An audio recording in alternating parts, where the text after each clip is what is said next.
Well, in a way, I mean, if we can, it's perfect to go from that to this story that I did want us to get to, that the folks in the chat had been asking about, and that brother Netfa put me on to, because I had initially missed this story, but it's perfect. A proposed $330 million police and fire training facility is being being talked about to be put on Coppin State's campus, or right by Coppin State University, our fellow HBCU here in or down the road from where I am currently in Baltimore, and it's because, of course, learning from all of the mistakes made with killing Freddie Gray, they just need more training.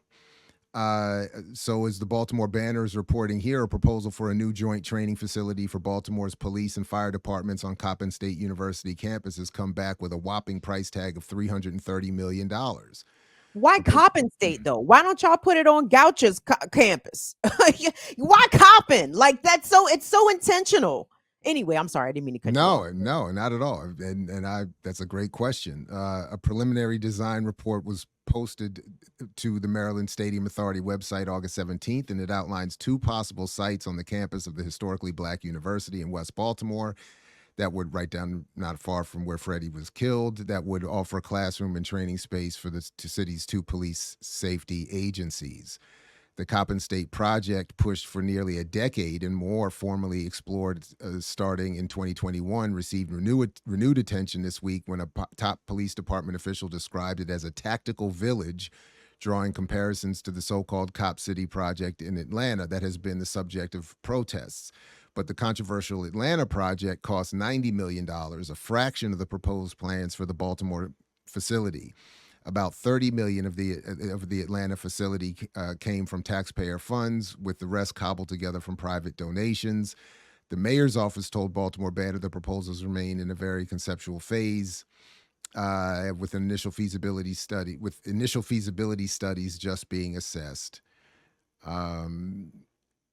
The city is confronted with a number of serious challenges with its training facilities for both police and fire departments, and as is required by the consent decree, we are continuing to look at innovative ways to address them and upgrade facilities, said Mayor. Let's stop you right there. I always love when they talk about their dilapidated facilities. It's like, you're running the fucking facilities. It's your job.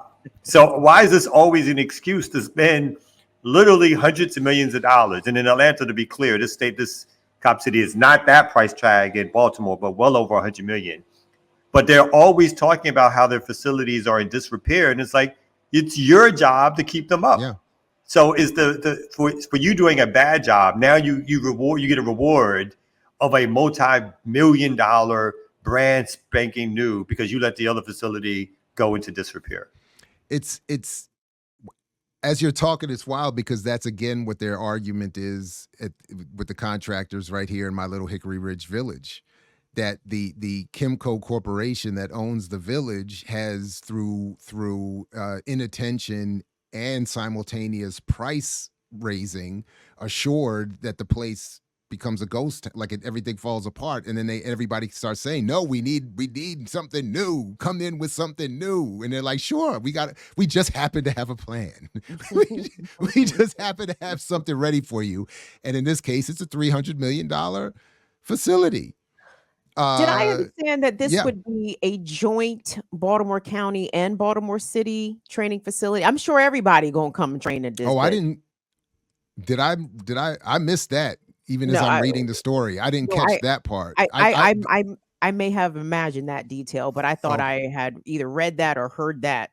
The joint here is the police and fire departments that I think, unless I've missed something, but which would be fascinating in and of it. That would all.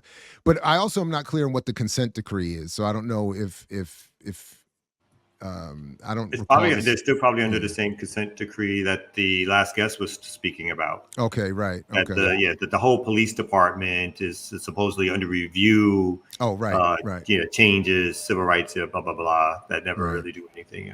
She did say Baltimore has money. Yeah, sorry. Yeah.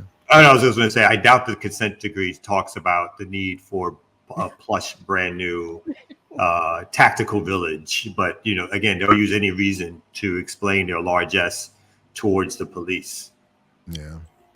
So and one quick question on that. No, So go ahead.